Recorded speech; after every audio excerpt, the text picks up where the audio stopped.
Boa noite a todos. Ânimo e fé. A existência pode ter sido amarga. Espinheiros, talvez, se te estendam no caminho. Caíste, provavelmente, algumas vezes, e outras tantas te reerguestes à custa de lágrimas. Sofreste perseguição e zombaria. O mundo terá surgido aos teus olhos por vasto deserto. Anotaste a força da morte que te subtraiu à presença de entes caros. Viste a deserção de companheiros renegando-te os ideais. Seres queridos ignoram-te os propósitos de elevação. Varaste crises em forma de fracassos aparentes. Tiveste o menosprezo por parte de muitos daqueles aos quais te confiaste. Ouviste as palavras esfogueantes dos que te condenaram sem entender-te. Palmilhaste longas áreas de solidão. Perdeste valores que consideravas essenciais à sustentação dos empreendimentos que te valorizavam as horas. Sofres tribulações, suportas conflitos, atravessas dificuldades e tentações. Entretanto, por maior que seja a carga de provações e problemas que te pesam nos ombros, ergue a fronte e caminha para a frente, trabalhando e servindo, amando e auxiliando, porque ninguém, nem circunstância alguma, te podem furtar a imortalidade, nem te afastar da onipresença de Deus. Do livro Companheiro, por Francisco Cândido Xavier, ditado por Emmanuel.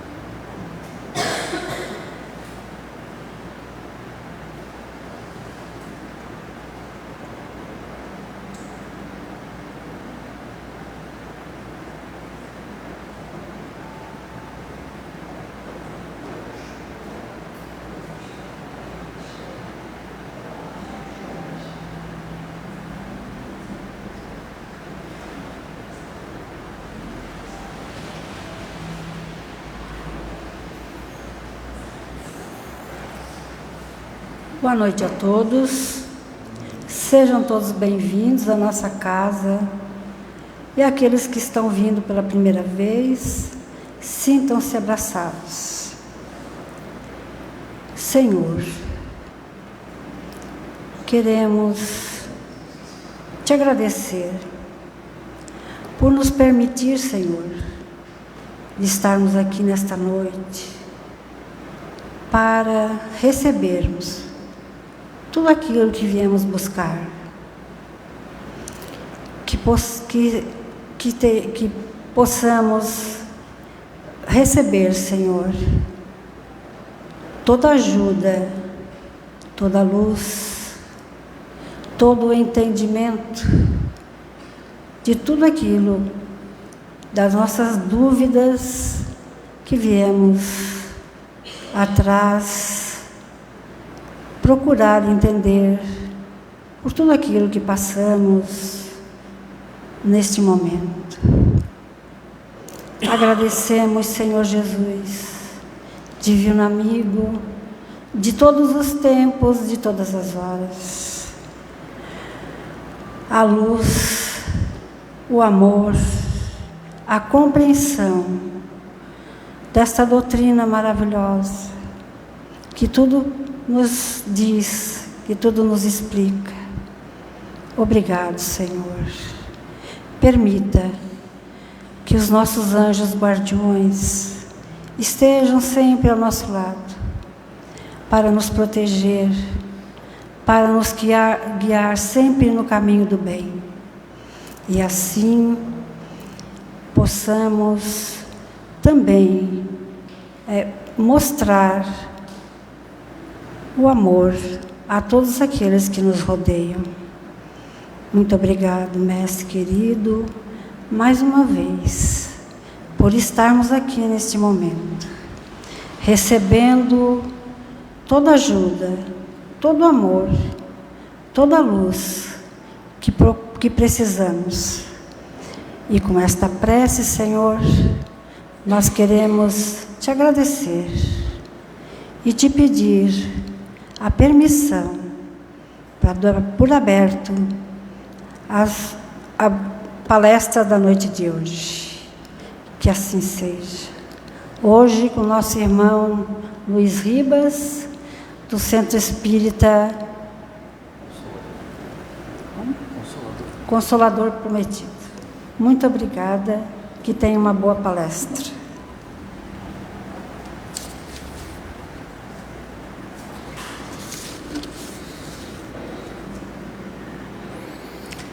Boa noite a todos.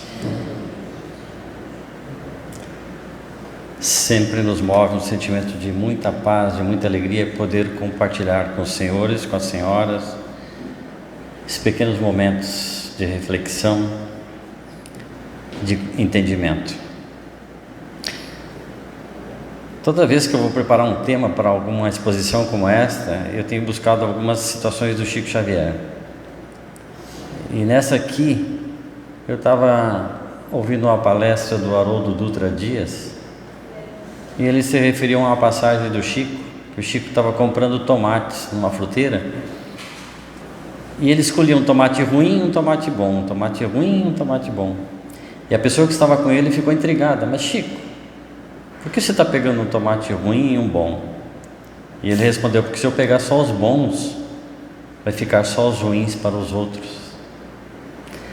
Então, traduzir essas figuras da humanidade que tem esse sentimento pelo outro, pelo próximo, nos parece um pouco pueril na maneira e na lógica de pensar, né? O tema desta noite é: de onde eu vim, para onde eu vou e o que eu estou fazendo aqui. Então, é uma base filosófica da doutrina espírita que nós começamos a analisá-la no Livro dos Espíritos.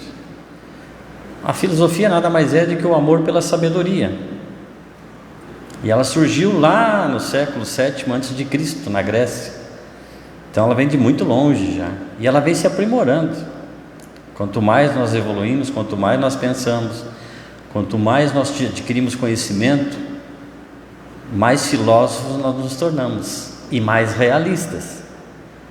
Porque a partir do momento que eu consigo essas três respostas, as situações do mundo, e minha principalmente, começam a ter um novo visual, um novo entendimento. A gente poderia chegar aqui agora e dizer assim: de onde eu vim? Eu vim do mundo espiritual. O que eu estou fazendo aqui? Estou evoluindo. Para onde é que eu vou? Vou voltar para o mundo espiritual e encerrar a palestra. Porém, é muito mais profundo que isso. Tem vários segmentos para nos orientar de onde a gente veio. Alguns vão dizer que a gente veio do todo, né? Outros vão dizer que a gente veio do momento da concepção, quando o espermatozoide fecundou o óvulo, eis que eu surgi. Então, são várias e N concepções. A doutrina espírita diz que eu vim da onde? Bom, eu vim da criação divina. Eu sou uma criatura de Deus, certo? Que eu estagiei, simplificando o máximo, eu estagiei no mundo mineral, no vegetal, no animal, até ter, como princípio inteligente, até ter a condição e a forma de espírito inteligente e mergulhar pela primeira vez na matéria, como espírito em desenvolvimento. E vou desenvolver a inteligência e os sentimentos. Ok. E me foi dado o livre-arbítrio. Lá no princípio, enquanto na caverna, eu ainda estava muito segregado, né, ao instinto e muito pouco de inteligência. E eu fui desenvolvendo e me aprimorando para que o instinto fosse ficando na minha fase humana, né, enquanto um corpo material, e o meu espírito continuasse a sua evolução enquanto moral e sentimentos. O problema é que o apego ao materialismo e a vida da lógica humana me faz com que eu bloqueie esse sentimento espiritual, esta essência espiritual, do qual eu sou e do qual eu vim e do qual eu vou voltar. O apego é tão exagerado à matéria que nós não nos imaginamos reencarnando. É uma das maiores dificuldades, muitas vezes, das pessoas que chegam ao Espiritismo, é a reencarnação, o conceito da reencarnação. Nós até admitimos se comunicar com os espíritos, etc, etc, porém a reencarnação ela ainda é uma incógnita, um ponto de interrogação. E Divaldo, numa das suas palestras, Divaldo, orador espírita, médium, ele vai dizer que uma das maiores dificuldades do espírita é a convicção da reencarnação, porque na primeira tribulação que a gente sofre, a gente já olha para Deus e diz: Senhor, por que tanto sofrimento? Por que comigo? E a gente já esqueceu a reencarnação. Então nós estamos vindo de uma escala espiritual que tem um passado muito distante, lá da caverna, quando nem fogo tinha ainda, e foi se aprimorando até chegar ao dia de hoje. Então eu vim sucessivamente reencarnando neste planeta. Eu não fico pulando de galho em galho. Tem algumas teorias aí que dizem: eu vou para Marte, eu vou para Júpiter, eu vou para Saturno, eu vou não sei o que, depois eu venho para a Terra. Não, é aqui na Terra que está se dando a nossa evolução espiritual. É aqui que a gente está desencarnando, indo para o mundo espiritual, vivendo experiências no mundo espiritual, tendo a oportunidade de reencarnar novamente.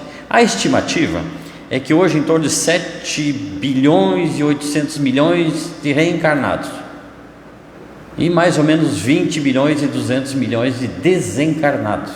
Olha a população do mundo espiritual e olha a população reencarnada na Terra, praticamente 3 vezes mais no mundo espiritual. Então a fila é grande e a oportunidade é difícil, e nós estamos aqui. Então já tenho um lapso de memória de que eu sei que eu vim do mundo espiritual e estou estagiando aqui sucessivamente. Mas o que eu estou fazendo aqui exatamente? Qual é o meu papel aqui neste momento? Com a pessoa, com a família que eu tenho, com o meu lado profissional que eu exerço, com a minha vida em sociedade, com a minha vida religiosa, as amizades. O que exatamente eu estou fazendo aqui? Então eu começo a analisar da seguinte forma: eu tenho um passado que é muito distante, sinal de que eu venho me aprimorando espiritualmente, em inteligência e sentimento. Só que eu vivo experiências coletivas, com outros seres, com outros espíritos, nenhum igual a mim, o que é muito bom, né? Nenhum igual a mim, cada um na sua escala evolutiva, conforme vem usando o livre-arbítrio, conforme vem agindo. Então hoje eu estou reencarnado como uma grande oportunidade para rever todas as minhas experiências passadas, viver as presentes e plantar a semente para o futuro. Ok. Então quem está ao meu lado, quem cruza o meu caminho, não está por acaso. A palavra acaso no Espiritismo não existe. Tudo tem uma razão de ser, do mais ínfimo, a daquele que só passou um dia e me deu oi, aquele que convive comigo 24 horas é peça fundamental para as minhas experiências reencarnatórias. E uma notícia boa é que os maiores inimigos, as maiores relações difíceis que nós tivemos lá atrás, estão hoje do meu lado. E não é para guerrear, não é para inimizade, não é para discórdia, é para reconciliação, é para criar laços de fraternidade. E a gente faz essa proposta no mundo espiritual enquanto programação reencarnatória, porque eles não pegam nós lá: Luiz, chegou a tua vez, pega teu ingresso e desce. Não, ou sobe, né? Depende. Não, é feita uma programação pelos arquitetos divinos. Quem ia ler as obras de André Luiz, Psicografia de Chico Xavier, uma série de 16 obras, vai ver toda a trajetória preparada no mundo espiritual para nós aqui reencarnados e vivermos aqui em relação ao mundo físico e ao mundo espiritual. Então a gente bola lá a família, os parentes, os filhos, se vou casar ou não, e a gente faz a nossa programação e mergulha. Chega aqui com aquela proposta de entusiasmo, né? De realizar, de quitar débitos, de resgatar, de expiar e crescer fundamentalmente em moral e conhecimento. Beleza. Aí a gente se depara com o primeiro passo. O primeiro passo é a mãe. Mergulhar no útero da mãe. 2 espíritos convivendo em simbiose, de vibrações, de fluidos e de psiquismo. Há mães que entram em um verdadeiro estado de loucura quando engravidam. Pariu o filho, desculpa a expressão, né? Teve o filho, cessa a loucura. Outras têm até depressão pós-parto depois que o filho nasce. E N são os fatores. Algumas passam dificuldades na gravidez porque tem enjoo, tem sentimento de raiva, tem 1000 coisas que não é dela normal, mas ela está captando do espírito que ali está. Ganhou o filho, pronto, cessou o problema. Então já começa ali a nossa experiência maravilhosa do atrito ou não. Há alguns espíritos que chegam a provocar o aborto espontâneo e não conseguem e retornam. Outros recebem o aborto como medida de impedir a sua reencarnação. Vários são os fatores. Então o desafio começa ali, e a gente cumpre aquela etapa e surge na matéria. Alguns por algumas horas, outros estão atingindo aí a longevidade dos 76 anos, que é a média hoje, né, de qualidade de vida. O brasileiro está envelhecendo mais e está conseguindo ter mais longevidade. Eu até estou fazendo um desafio, estou preparando uma palestra sobre a velhice, e está sendo muito interessante. Estou descobrindo aí situações que são maravilhosas.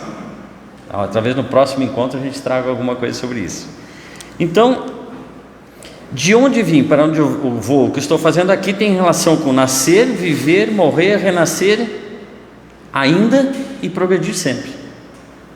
Essa frase está no cemitério lá onde Kardec está enterrado, no Père Lachaise, lá na França, que tem muito a dizer com a nossa filosofia espírita, que traduz com a reencarnação.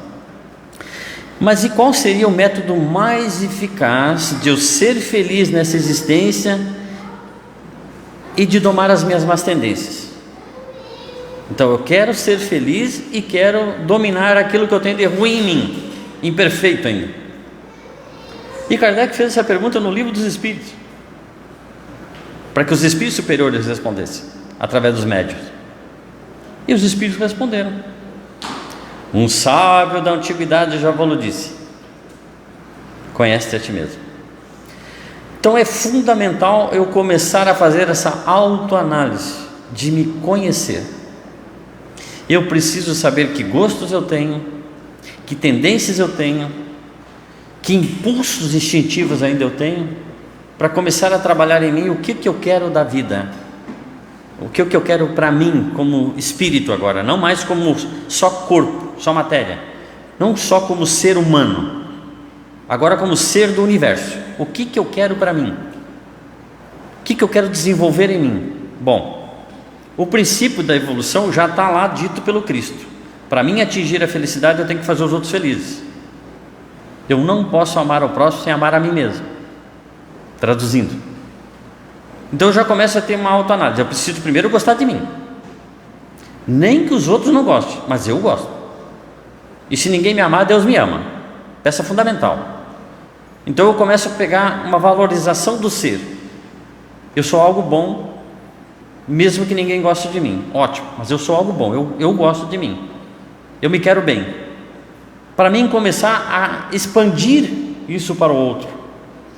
Porque se eu tenho raiva de mim, se eu me acho o ínfimo do universo, como é que eu vou conseguir transmitir isso para alguém? Eu vou estar sempre com um olhar de julgamento, de crítica, de maledicência para os outros.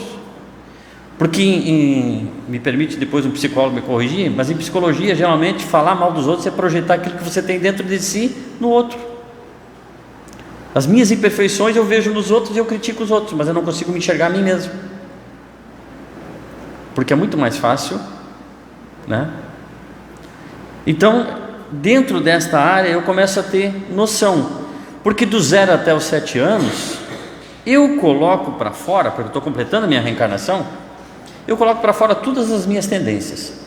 É aquela criança tímida, encolhida, ou é aquela hora espoleta, é aquele que chuta o animalzinho, aquele que não divide o lanchinho com o colega, que dá soco na cara do pai, que chora convulsivamente, que tem problemas e tal. Então, até os 7 anos eu estou reencarnando e eu estou colocando para fora, nada me impede. E aí, depois dos 7, eu começo a mostrar tendências do que eu tive de orientação, de educação durante aquele período. Tem um termo que diz que nós somos muito fornecedores de coisas para os nossos filhos e somos pouco educadores. Vocês querem ter uma ideia? Um exemplo? O filho está incomodando ali, o que a gente faz?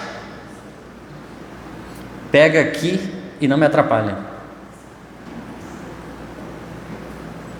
Alguém me perguntou esses dias, qual é a idade propícia para mim dar um celular para o meu filho? Eu digo, se você não sabe, não sou eu que vou dizer, porque quem tem que educar o teu filho é tu, não sou eu. Como é que eu vou dizer para ti o que é bom, o que não é? De repente eu vou dizer que a idade ideal é quando ele tiver maturidade, e você vai dizer assim, não, mas isso não existe. Hoje a maturidade está com 8 anos. Isso é você que está dizendo, então eu não posso interferir na educação do teu filho. O que você está achando bom, eu posso não achar. Então você tem que perceber as tendências que o teu filho tem, se ele tem maturidade suficiente para adquirir um aparelho que te comunica com o mundo inteiro. Se ele tiver maturidade suficiente, controle emocional, tranquilo. Caso contrário, orar e vigiar, para que o mal maior não aconteça. Então nós damos coisas e esquecemos de educação, que é a nossa missão como pais, etc. Como a nossa vida de relações, enquanto eu estou aqui, deveria ser a gente vem para uma casa espírita ou para um templo religioso para aprender a amar, perdoar, ter paciência, ter compreensão, ter benevolência, fazer a caridade, todos os itens positivos da vida. Para aplicar aonde? Para viver isso aonde? Lá fora. Quando eu entrei ali, eu deixei o meu tridente lá. Aqui eu estou com a aureola, né, que diz.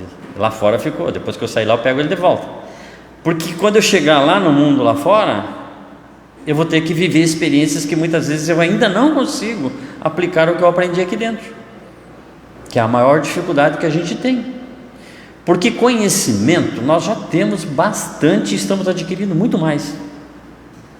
O que está faltando para nós ainda é a ação, é o amor em ação, é traduzir isso em mudança, em transformação. Quando a gente diz assim, eu fiz o bem para o fulano, eu fiz o bem para mim mesmo, eu perdoei o ciclano, eu perdoei, e quem perdoa é o maior beneficiado, não é quem foi perdoado. Então todas essas lógicas que nós temos da vida, elas entram em confusão com o que os ensinamentos espíritas nos propõem, quebram tabus, paradigmas. Nós estamos acostumados a andar com a manada está indo e nós estamos indo junto. Está na hora de eu parar e perceber que eu não posso acompanhar a manada, porque a proposta do Cristo é crescimento individual do ser, com experiências coletivas, mas o crescimento, a evolução, ela é individual. Eu vou ter que prestar conta no mundo espiritual, não é para Deus com o cajado na mão, isso mentiram para nós. Desculpa quem for de outra religião que está presente, Mas mentiram para nós. Não é Deus que vai nos castigar, nos condenar. É nós mesmos, é a nossa consciência. E dependendo do estado de consciência de cada um, eu posso chegar no mundo espiritual, me atormentar, continuar errando, ou cair na realidade de que, poxa vida, olha só, tem uma obra chamada Tormentos da Obsessão, de Valdo Pereira Franco, psicografia dele, o Espírito Manuel Filomeno de Miranda, que é para espíritas, que chega a dizer que tem sanatório para espírita no mundo espiritual. Aí eu digo, meu Deus, será que é verdade isso? Não sei, está lá na obra, foi os espíritos que ditaram. Porque o espírita, ele tem uma seguinte situação: quando ele chega no espiritual, no mundo espiritual, e já comprovado que não morreu, continua vivo, ele sabe que o que ele fez de errado está dentro da lei de ação e reação, vai sofrer as consequências. Mexi com a lei divina, vou ter que responder. Ok, é o que eu deixei de fazer e podia ter feito. É ali que eu começo a me muitas vezes flagelar, e aí a espiritualidade vem ajudar, e me coloca às vezes numa instituição para me dar um tempo lá e colocar as ideias no lugar, porque eu começo a me cobrar muito. É comum a gente ouvir no grupo de estudo as pessoas dizerem assim: ai Luiz, eu me cobro tanto. Não precisa se cobrar, analise e volte a não cometer o mesmo erro. Pronto, a ação foi cometida, a reação vai vir, muda daqui para frente. Esses dias nós fizemos uma pergunta interessante, foi uma pegadinha: quem é a favor de Israel e quem é a favor do Hamas? Aí todo mundo se prontificou, um falou, não, Israel. Aí quando chegou no mais antigo ali, que tem mais conhecimento, eu só esperando, disse, não Luiz, eu não sou a favor nenhum dos dois, nós somos a favor da paz. Opa, alguém traduziu o pensamento espírita. Nós não somos a favor de ninguém, nós somos a favor da paz. Eu não tomo partido de nenhum lado, eu tomo partido da paz. É esse o nosso princípio. Porque se eu tomar partido de um ou de dois, eu estou tomando partido da guerra.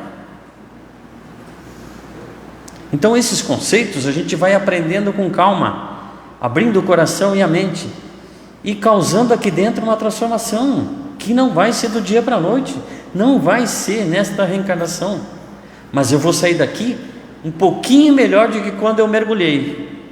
Vou ter cumprido lá diz que a boa é 7, né? Se eu cumprir 70% do que eu me programei, eu já saio com nota 7, então tá bom, passei de ano, posso ter uma oportunidade de uma nova reencarnação, não vou repetir de ano, pelo menos naquelas. Mas dizem que a gente tem um avalista lá também, que assina junto conosco, que é o nosso anjo protetor, que mergulha junto conosco, está do nosso lado, acompanha até o desencarne e muitas vezes até numa próxima reencarnação. E ele está ali torcendo por nós, acompanhando a nossa reencarnação, para que a gente consiga cumprir a missão, os compromissos que assumimos. Compromisso com o parente difícil, com a esposa difícil, com o marido difícil, com o filho difícil, com o patrão difícil, e nós estamos ali naquela batalha com as dificuldades. Parece assim que eu estou sendo pessimista. Não, eu estou sendo realista e dando o entendimento de que ali é que eu tenho que investir os meus mais puros sentimentos. Como dizia a Madre Teresa de Calcutá, é fácil amar os que estão longe, difícil é quem está do teu lado, porque é ali que eu tenho que realizar a reconciliação e a fraternidade pura. Porque parente difícil, o que a gente faz? Não convida para nada, nem festa de final de ano, nem aniversário, quero distante. E é ali que eu tenho que investir, porque ali eu tive dificuldade já em vidas passadas. Como nada é por acaso, o relacionamento é a mesma coisa. A gente se programa lá para encontrar fulana, ciclano, ok, vamos seguir pelo lógico, e a gente se encontra. Só que eu me proponho lá o seguinte: não posso lembrar de muita coisa, eu tenho que lembrar primeiro das coisas boas, que é para o encontro dar certo. E o que a gente faz quando a gente se encontra? A gente mostra o nosso lado bom. É que nem o gato, ele deixa a unha lá dentro do pelo, ok, aí tudo é bonitinho, né? A gente fala coisas bonitas, a gente elogia, e cria todo aquele âmbito, né, da conquista. Ok, conquistou, O troféu está na mão, agora vamos para o jogo. Agora é final de campeonato. Aí começa a aparecer a unha. E a gente começa com aquela dificuldade. Aí a paciência que eu tinha antes já não é. As brincadeiras que tinha antes já não são tão agradáveis. Então a gente começa a perceber que a gente programou para vir junto, nos reencontramos, mostramos o nosso lado bom, e agora nós temos que vencer as dificuldades. E aí o que a gente faz? Pula fora do barco. Os espíritos chamam de completistas, aqueles que conseguem realmente terminar aquela união conjugal junto. Então, relação requer o exercício da caridade, que foi o tema que a gente fez a última vez que veio aqui. Benevolência, indulgência e perdão, principalmente na relação. É ali que eu vou aplicar os três significados da caridade. Vou ser bom com o meu parceiro, vou usar todo o sistema de bondade que eu tiver. Eu vou usar todo o sistema de compreensão, ou seja, eu vou ser indulgente com ele, vou entender que nós estamos em níveis diferentes de evolução. Uma hora um está com raiva, o outro está calmo, na hora um problema um explode, o outro não tem a solução, e assim vai. E vou ter o perdão, porque todos nós erramos, todos nós cometemos delitos, então eu vou estar sempre com o perdão na mão. Fulano, gastei mais esse mês no cartão do que eu imaginava. Não, mês que vem a gente vai controlar. A gente disse uma palavra que machucou o outro. Paro, analiso, raciocínio, volto. Me desculpa, me perdoa. Eu estava com a cabeça.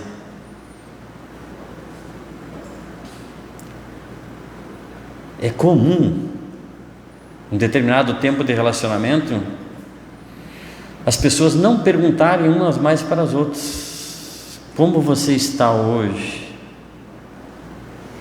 Quais são as tuas maiores preocupações? O que você vê em mim hoje? Eu mudei em alguma coisa? Eu melhorei um pouquinho mais? Uma conversa fraterna. São dois espíritos conversando, não são dois corpos. Os corpos vão ficar, vai para o cemitério, vai se decompor, vai se transformar em outra substância, vai dar comida para os bichinhos. Quem vai permanecer é o espírito. Quem está conversando ali são dois espíritos milenares que se propuseram a estar juntos, a gerar corpos para que espíritos novos habitassem. Olha a maravilha da criação, olha a perfeição da criação, olha as oportunidades que nós temos de resgatar com, às vezes, aqueles que nós prejudicamos, trazemos para perto de nós e recomeçamos novamente. Perdão em espiritismo é reparação. Sofrimento em espiritismo é oportunidade.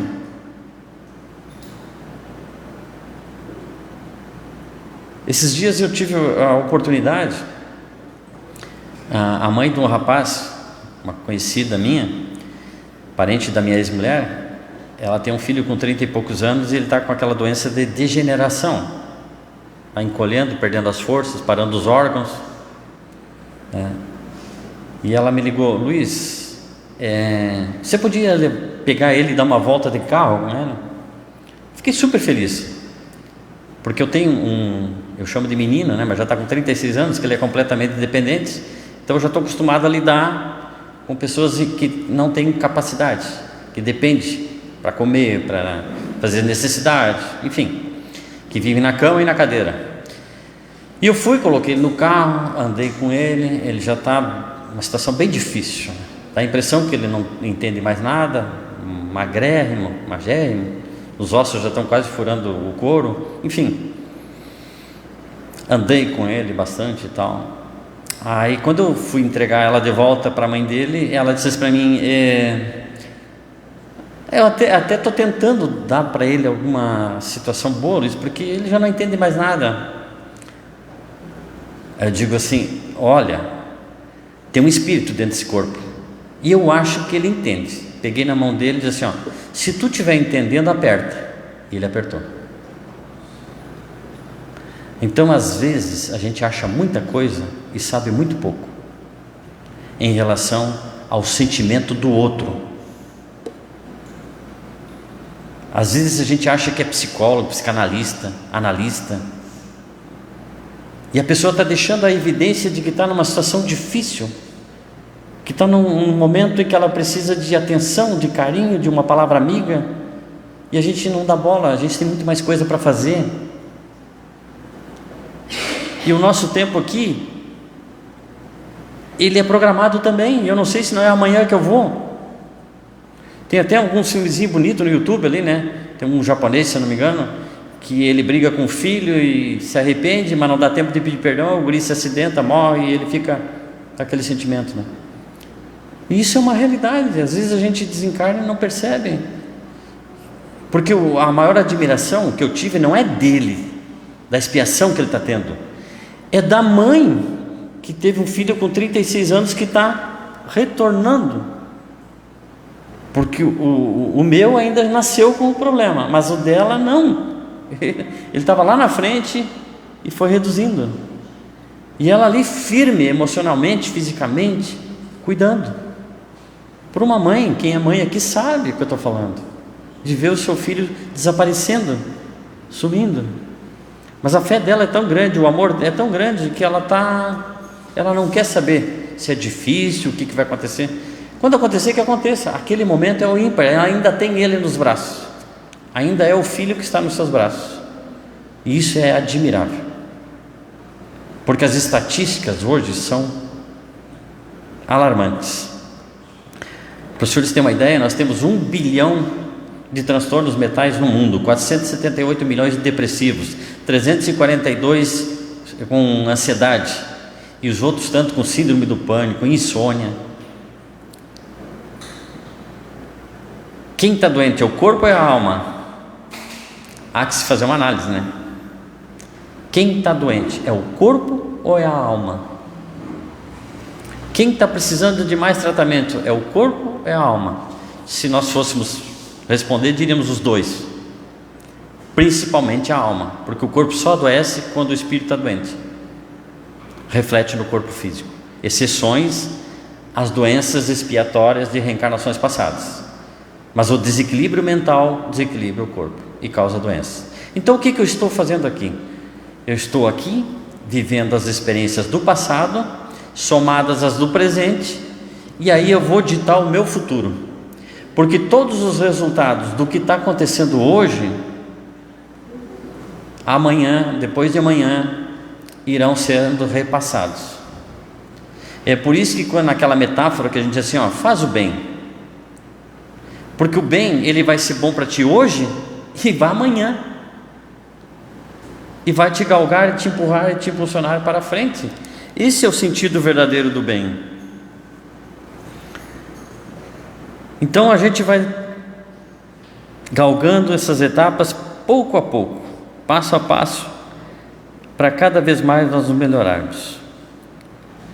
Madre Teresa, ela usava uma frase: eu prefiro as mãos que aram, que são mais abençoadas que os lábios que oram. Traduz o que a gente diz no início: conhecimento é maravilhoso, cada vez mais é importante, mas a ação é que vai mudar as coisas. E hoje nós temos a oportunidade de começar agora, já, autoanalisar-se, ver o que eu tenho de bom, o que precisa ser corrigido em mim, porque isso vai traduzir a minha caminhada. Quando eu tive uma vez uma orientação do Edgar José Farias, nós trabalhamos durante 12 anos lá no albergue, e uma vez ele me falou uma coisa interessante: o dia que você fizer uma exposição e não falar de Jesus, essa exposição não é espírita. E eu gravei aquilo, e é impossível preparar alguma coisa sem falar do Cristo, né? E o Cristo, ele é muito interessante, porque tem uma conversa de Públio Lentulus, que depois a gente soube que é o Emmanuel, né, que era o mentor de Chico Xavier, num diálogo com Tibério César, lá na ilha de Inacapre, aonde ele dizia o seguinte: aquele homem tinha um olhar penetrante como as profundezas de um lago, seu cabelo partido ao meio era suave como duas ondas que se espalham pela praia, sua voz tem a capacidade de nos trazer de dentro para fora. Olha o que eles traduziram de Jesus.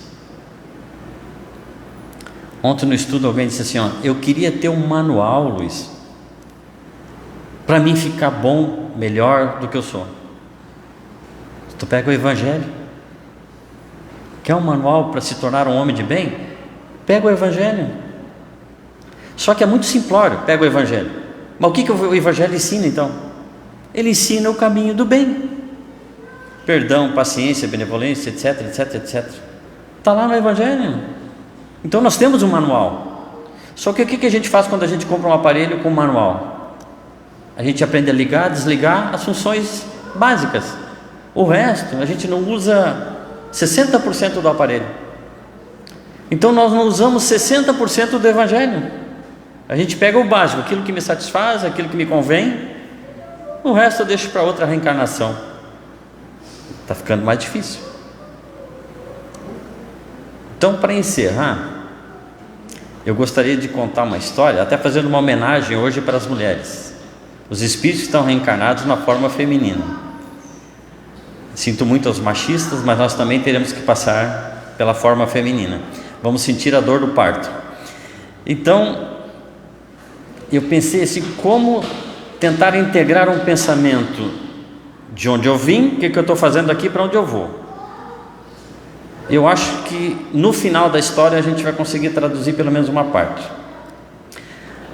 Essa história foi contada por Dr. Alberto Almeida, né? Ele é espírita, que ele dizia o seguinte: havia um jovem num reino, e esse jovem era muito perspicaz, muito galanteador, e ele começou a galantear todas as mulheres do reino, inclusive as casadas. Os homens se revoltaram, procuraram o rei, contaram toda a história. O rei mandou aprisionar e condenar à morte o jovem. Mas era um rei muito misericordioso, muito bondoso, e o jovem descobriu isso e pediu uma audiência com o rei, e foi atendido. Diante do rei, ele implorou pela vida, e o rei falou: mas infelizmente pediram a tua cabeça, porque tu está aprontando aí com as mulheres casadas, inclusive. Mas o senhor nunca foi jovem? O senhor nunca aprontou? E o rei fez uma autoavaliação de si mesmo e disse: puxa, eu também passei por essa fase. Então vamos fazer o seguinte, eu vou fazer um desafio. Se você passar pelo desafio, eu te liberto. O jovem ficou contente. E qual é o desafio? Você vai me descobrir qual é o maior desejo de uma mulher. Se você descobrir, eu te liberto. O jovem ficou contente. Poxa, o desejo de uma mulher é fácil, e eu vou te dar 24 horas. Libertou ele, e ele saiu à rua e disse: fácil. Foi lá no boticário. Qual é o perfume que é o maior desejo de uma mulher? O boticário: olha, eu tenho todos os perfumes do reino, porém não é o maior desejo de uma mulher, porque eu lanço um perfume hoje, outro amanhã, então não é. Ele ficou um pouco preocupado. Aí ele foi no ourives, aquele que faz as joias. Eu quero a joia que é o maior desejo de uma mulher. Desculpa. O ourives disse para ele: olha, eu fabrico uma joia hoje, outra joia amanhã, não é o maior desejo de uma mulher. Aí a coisa apertou. Aí ele saiu à rua muito triste, parou lá numa taverna, foi tomar um vinho para relaxar um pouco. Um amigo dele viu a tristeza dele e perguntou: mas o que houve? Ele disse: não, eu tenho um desafio, achei que ia ser fácil, mas está complicado. E qual é o desafio? Qual é o maior desejo de uma mulher? Só tem uma pessoa que tem a resposta, é a bruxa, e ela mora lá na Floresta Negra. Se tu tiver coragem de entrar lá, ela vai te dar a resposta. Só entre morrer e ter a resposta da bruxa, você foi para o meio da floresta. Aí ele chegou lá naquele local que a gente imagina o que é o lugar onde mora uma bruxa, né? Aquela casa caindo, cheia de teia de aranha, caindo aos pedaços, tudo mais, tal. Bateu na porta, a porta rangindo se abriu, e apareceu aquela figura que a gente já sabe o que é uma bruxa, né? Aquele chapelão preto, narigão, com a verruga na ponta, os dentes todos empodrecidos e etc. E ela falou: mas quem ousa me atrapalhar? Todos que entraram aqui até hoje não voltaram. Disse: olha, dona bruxa, entre vir, morrer e voltar, eu já estou condenado à morte mesmo. Ela deu uma gargalhada. Se tão jovem, já que tu é tão impetuoso, o que tu quer comigo? Eu tenho um desafio que eu preciso responder para o rei, senão eu vou morrer. Ele me condenou porque eu estava galanteando as mulheres do reino. E qual é o desafio? Qual o maior desejo de uma mulher? Se ela: eu tenho a resposta, mas eu só te dou se tu casar comigo. Aí ele disse: poxa, entre casar com a bruxa e morrer, eu caso contigo. Então tá. No final da tarde ele volta saltitante, chega lá, a audiência é formada novamente, ele chega em frente ao rei, e o rei pergunta: e aí, meu filho, o que deu? Ele disse: não, eu tenho a resposta. Tenho a resposta, e o senhor prometeu que vai me libertar. Vou. Qual é o maior desejo de uma mulher? Ter soberania sobre a sua própria existência. Muito bem, esta é a resposta, porque até hoje as mulheres sempre foram submissas, e a partir de agora elas tomam as próprias decisões. Está liberado. Ele saiu à rua saltitante, maravilhoso, foi lá, comemorou com os amigos, pagou vinho para todo mundo, mas tinha um problema: tem que casar com a bruxa. Não, entre casar e não casar, vamos embora. Casou com a bruxa, fizeram a festa, foram para a noite de núpcias, num hotel maravilhoso à beira do rio, da praia. Aí ela disse o seguinte: já estava amanhecendo o dia, depois da festividade toda, já estava quase amanhecendo o dia. Entraram no quarto, ela disse: meu bem, eu vou lá vestir uma roupa mais íntima e já volto.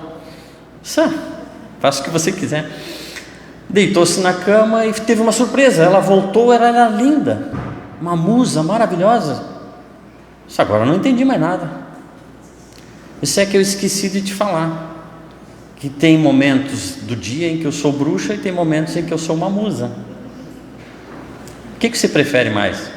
Não, eu prefiro o que você decidir. E tiveram aqueles momentos maravilhosos, adormeceram. Ele acordou, com medo de olhar para o lado, olhou, ela continuava linda. Agora eu não entendi. O que aconteceu? Como você me deu soberania sobre a minha decisão, eu decidi que a partir de agora serei sempre linda. Então, nós temos a decisão na nossa mão. Apesar de muitos acharem que estão submissos uns aos outros, nós fomos criados por Deus com a liberdade de escolha, de decisões, que possamos tomar as melhores possíveis. Que Jesus nos abençoe. Muito obrigado pelo convite da casa.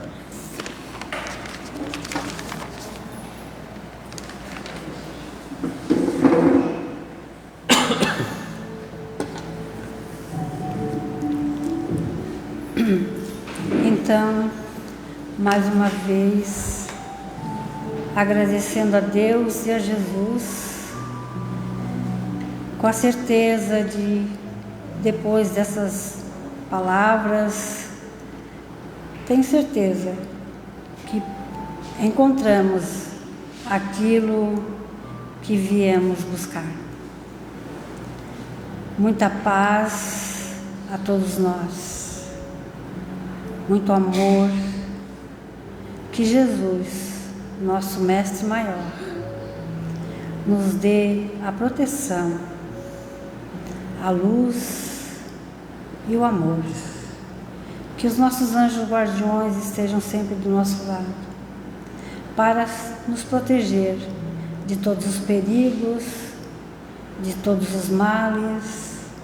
Muito obrigado, Senhor, pelo privilégio de estarmos aqui nessa noite e receber as mensagens da noite de hoje, e que possamos sair daqui melhores do que quando chegamos, com a certeza de tudo aquilo que viemos buscar.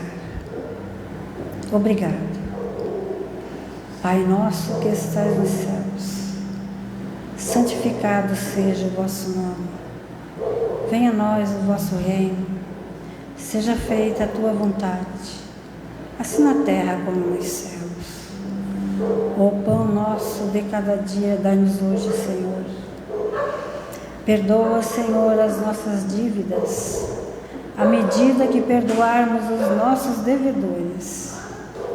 E não nos deixes cair em tentações, mas livra-nos, ó Pai, de todos os males, porque Teu é o reino, o poder e a glória para todo sempre. E com esta prece, Senhor, nós Te pedimos a permissão para dar por encerrado a palestra da noite de hoje, dizendo que assim seja, e agradecer ao nosso irmão com essas lindas palavras, com essa linda mensagem da noite de hoje. Muito obrigada. Boa noite a todos.